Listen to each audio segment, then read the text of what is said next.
올림포스산 정상, 데메테르가 황금 의자에서 천천히 몸을 일으킵니다. 그녀의 손끝이 지팡이를 단단히 쥐자 산 아래 대지로 서늘한 기운이 내려앉습니다. 데메테르가 한 걸음 내디딜 때마다 메마른 흙 위로 푸른 새싹이 고개를 내밉니다. 그녀의 발걸음이 닿는 곳마다 덩굴이 뻗어나오고 잎사귀들은 서로를 겹치며 짙은 초록빛 장막을 만듭니다. 데메테르가 들판을 가로질러 걷습니다.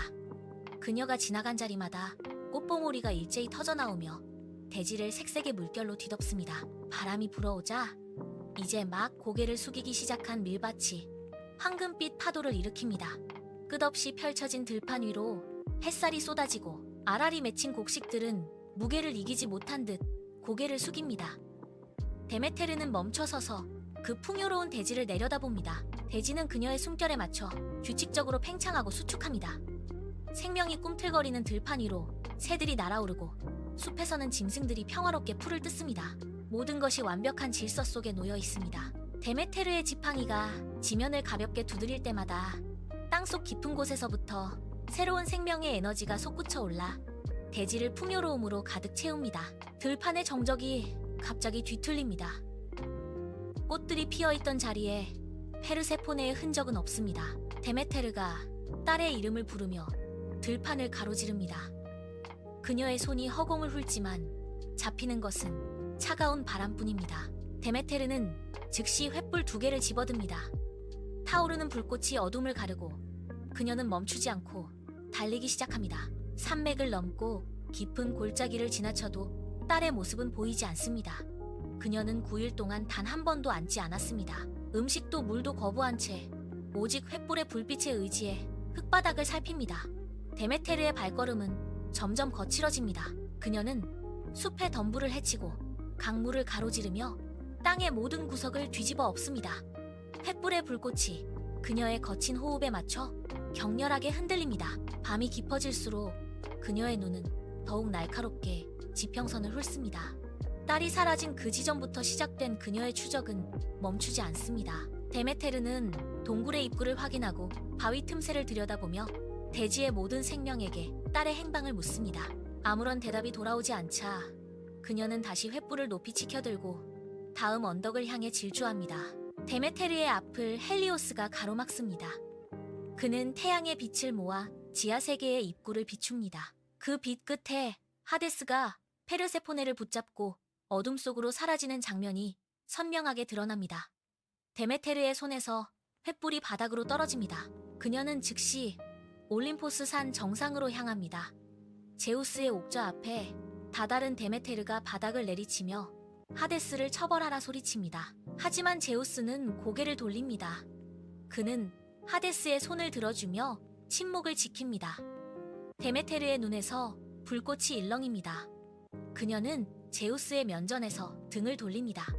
올림포스의 황금문을 박차고 나가는 그녀의 발걸음은 이전보다 훨씬 무겁고 단호합니다. 그녀가 지나가는 길마다 올림포스의 화려한 장식들이 빛을 잃고 바스러집니다. 데메테르는 뒤도 돌아보지 않고 인간 세상으로 향하는 벼랑 끝에 섭니다. 그녀는 손에 쥐고 있던 지팡이를 꽉 쥐어 부러뜨릴 듯 힘을 줍니다. 대지를 향해 뛰어내리는 그녀의 뒷모습에서 차가운 기운이 뿜어져 나옵니다. 올림포스에서의 모든 연을 끊어내겠다는 듯 그녀는 구름을 뚫고 지상으로 급강하합니다. 분노가 그녀의 온몸을 휘감고 그 기운은 대지의 모든 생명력을 앗아갈 준비를 마칩니다. 데메테르가 지상에 발을 딛는 순간 대지의 숨결이 멈춥니다. 비옥했던 토양은 순식간에 갈라지고 푸른 싹들은 검게 타들어가며 바스러집니다.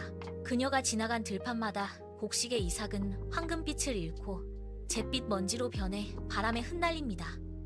강물은 바닥을 드러내며 쩍쩍 갈라집니다. 숲의 나무들은 잎을 떨군 채 앙상한 가지만을 하늘로 뻗습니다. 들판에서 풀을 뜯던 가축들이 하나둘씩 다리에 힘을 잃고 쓰러집니다. 굶주림에 지친 인간들은 밭으로 달려가 보지만 손에 잡히는 것은 흙먼지뿐입니다. 마을마다 굶주린 아이들의 울음소리가 끊이지 않습니다. 사람들은 말라버린 우물가에 모여 앉아 하늘을 원망합니다. 그들은 제우스의 신전으로 몰려듭니다. 신전의 대리석 계단을 기어오르며 절규합니다. 사람들은 쉰 목소리로 제우스의 이름을 부르짖습니다. 굶주림으로 색해진 눈들이 신전의 문을 향해 쏟아집니다. 그들의 절규는 올림포스까지 울려 퍼집니다. 제우스는 신전 아래에서 들려오는 비명과 통곡을 외면하려 하지만 대지의 생명이 완전히 끊겨가는 진동이 그의 발밑까지 전달됩니다. 기근은 걷잡을 수 없이 번지고 인간 세상은 멸망의 문턱에 다다릅니다. 제우스는 옥좌에서 일어나 신전 바닥을 내려다봅니다. 신전 아래 인간들의 절규가 대리석 벽을 타고 진동으로 전해집니다. 그는 손에 든 번개를 꽉 쥐었다가 다시 내려놓습니다. 대지의 생명력이 완전히 소멸하면 올림포스의 권위 또한 무너질 것임을 그는 직감합니다. 제우스는 허공을 향해 손을 뻗습니다. 순식간에 황금빛 잔상이 일렁이며 헤르메스가 그의 앞에 나타납니다. 제우스는 헤르메스의 어깨를 강하게 움켜쥐며 지하 세계로 향할 것을 명합니다.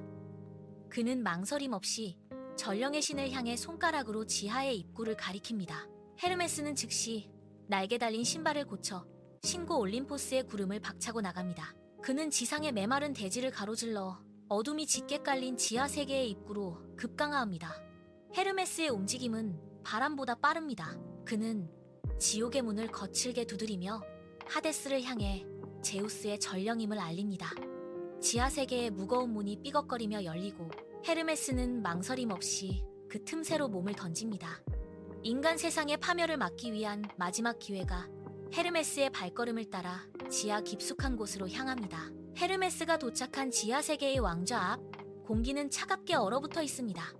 하데스는 묵묵히 앉아 페르세포네를 응시합니다. 그는 탁자 위에 놓인 붉은 석류를 집어듭니다. 하데스의 손가락이 석류 껍질을 갈라내자 짙은 붉은색 알갱이들이 모습을 드러냅니다. 그는 그중 6알을 골라 페르세포네의 앞에 내밉니다. 페르세포네는 떨리는 손으로 알갱이를 받아듭니다. 하데스는 아무 말 없이 그녀의 눈을 뚫어지게 쳐다봅니다.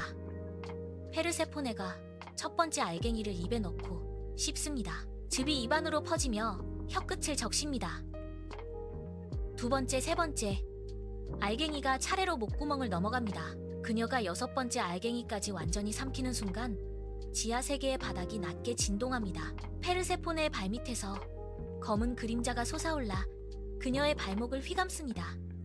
보이지 않는 족쇄가 그녀의 영혼과 이 어두운 땅을 단단히 묶어버립니다. 이제 그녀는 지상으로 돌아가더라도 다시 이곳으로 돌아와야만 하는 피할 수 없는 굴레를 짊어지게 됩니다.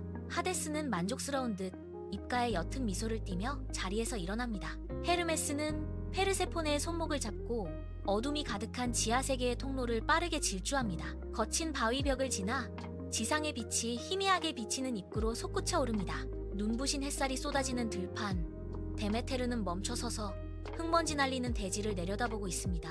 멀리서 들려오는 발소리에 데메테르가 고개를 돌립니다. 페르세포네의 모습이 시야에 들어오는 순간 데메테르는 지팡이를 떨어뜨리고 달려나갑니다. 그녀는 페르세포네를 강하게 껴안습니다. 두 사람의 몸이 맞닿는 지점에서 메말랐던 흙바닥이 갈라지며 푸른 싹이 돋아납니다. 데메테르의 발밑에서 시작된 변화는 순식간에 들판 전체로 퍼져나갑니다.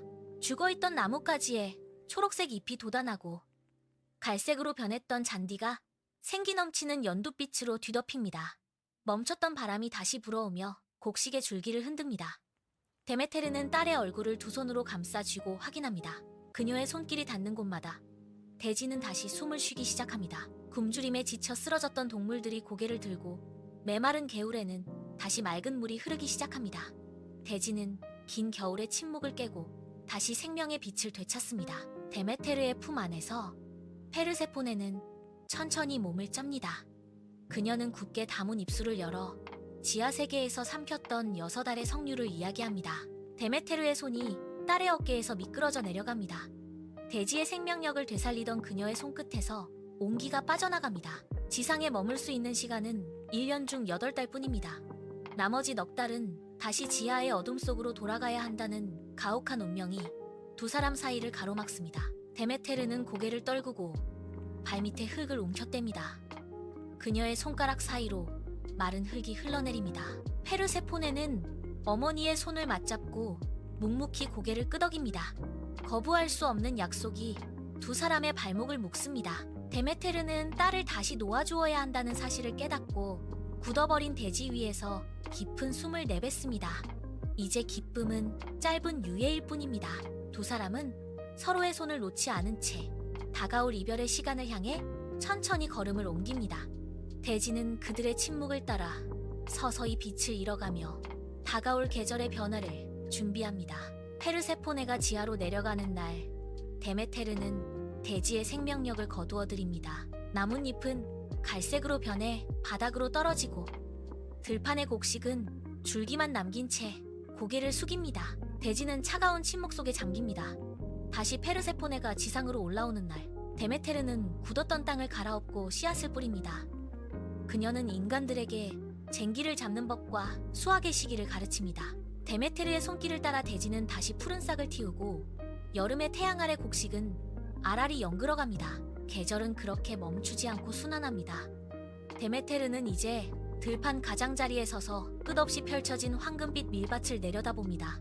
그녀는 바람에 흔들리는 이삭들을 가만히 응시합니다. 딸을 기다리는 시간과 다시 만나는 시간, 그 반복되는 흐름 속에서 대지는 비로소 스스로 숨을 쉬며 살아갑니다. 데메테르는 지팡이를 땅에 내려놓고 노랗게 익어가는 밀밭 사이로 부는 바람을 온몸으로 맞이합니다. 그녀의 시선은 지평선 너머 다시 돌아올 딸의 발걸음을 향해 고정된 채 긴 여운을 남깁니다.